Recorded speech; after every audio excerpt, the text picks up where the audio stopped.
Hey guys, welcome back. Thanks for joining me today. Today is episode number 5 of building this bookcase. This bookcase is a solid hardwood bookcase. There's no particle board here. We're building it from scratch and I'm taking you through step by step. So stay with me. I'll show you what we have for today. Alright guys, first things first, we're going to go ahead and finish up the trim work on the front of this bookcase. We have 4 shelves to take care of and 4 kick plates to put on. We're going to go ahead and get that done first. After we're done with that, we're going to build the adjustable shelves for up top and then polyurethane the whole thing. Now what I'm using to cover the fronts of these permanent shelves is just simple door casing molding. I got this at one of the big box stores. They had it and it was pre-finished. This was actually cheaper than the unfinished oak molding. This is solid oak molding. You can actually see the grains in it. So anyway, what I'm doing to fasten this to the fronts of the shelves is I'm running a bead of glue along it and then I'm brad nailing it to the shelf.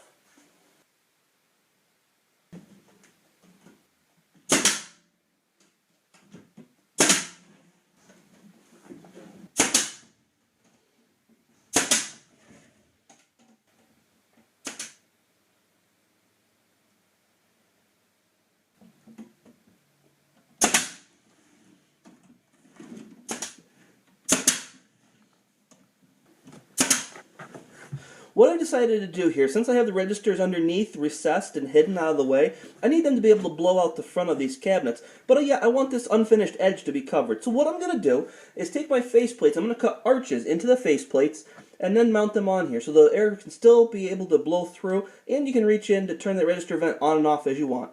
I'm going to go down to the shop and use a scroll saw for this.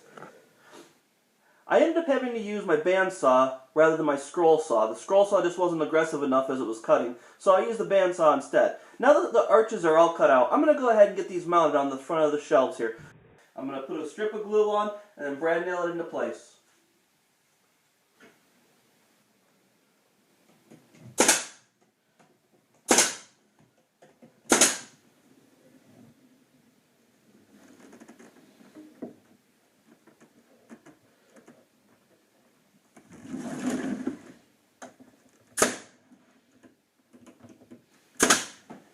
Now that all the permanent parts are on this bookcase, now we can go ahead and get ready to put on the adjustable shelves. We're going to go ahead and drill into the sides of the bookcase here and make spots to put adjustable pegs in for each shelf so you can adjust it into a few different positions at each different height that you want. Let me show you how I'm going to do that. To make these adjustable shelves, we're going to be using these little brackets right here. These little brackets require a 1/4 inch hole for this stud to go into. It plugs into that hole and the shelf sits right on top of it.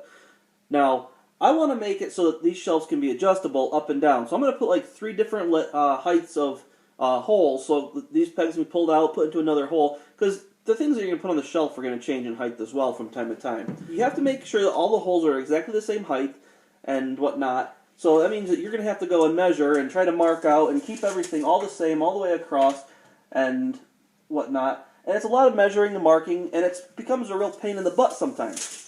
Now I'm going to share a little trick with you that I do. Rather than going and trying to measure and mark out the holes and keep them all at the same height with a tape measure, what I prefer to do is I like to take a piece of pegboard, because the pegboard already has holes and all the holes are laid out in the same pattern, and I'll put that and use this as a jig. This is about the easiest jig that I have found to be able to use. And as you can see from this piece of pegboard, I already have my holes marked out where my shelves are going to be. So now I don't have to worry about height differences on one corner and a shelf rocking back and forth.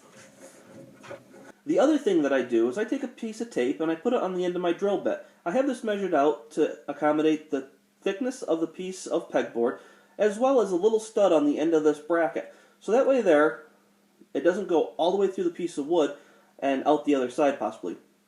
Let's get started on this.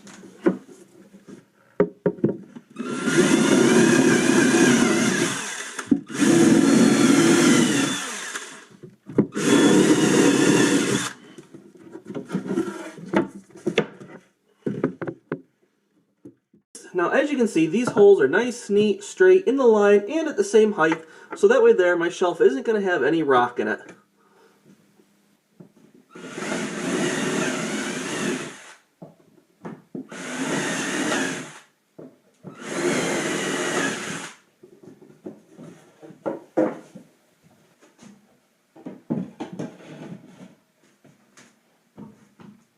easy as that.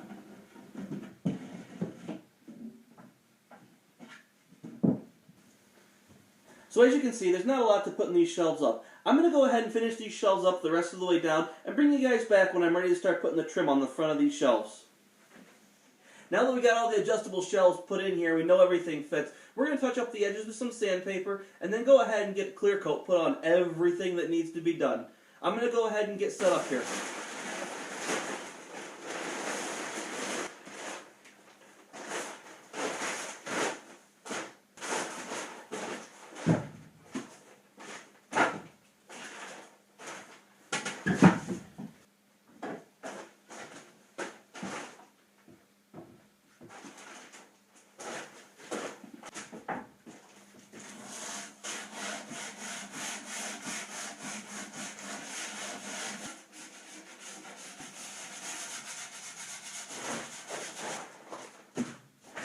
Now that we have all the shelves down and sanded, we're going to go ahead and take the loose pieces off of this that I haven't yet attached.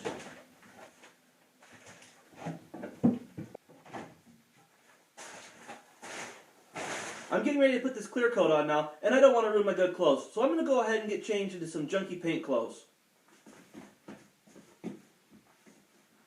Okay, I'm back. I got my paint clothes on now. Now you're also going to want to make sure that you happen to grab yourself a pair of gloves. And you want to make sure that you grab yourself a mask. And the reason you want the mask is even though what you're using might not smell, it still has vapors and it can be harmful. Using a well-ventilated area with positive airflow. And now that I have my gear on, I can start clear coating.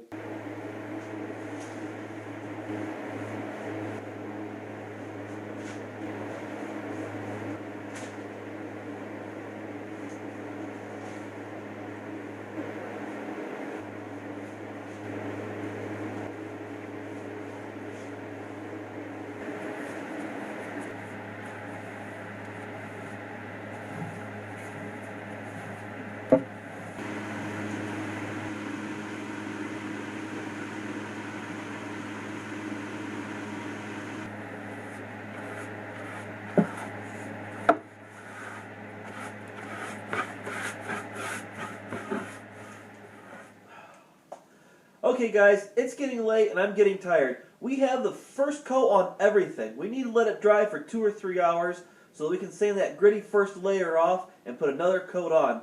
So I'm going to call it a day for now. I hope to see you soon on my next and final episode of Building the Bookcase. See you then guys. Bye-bye.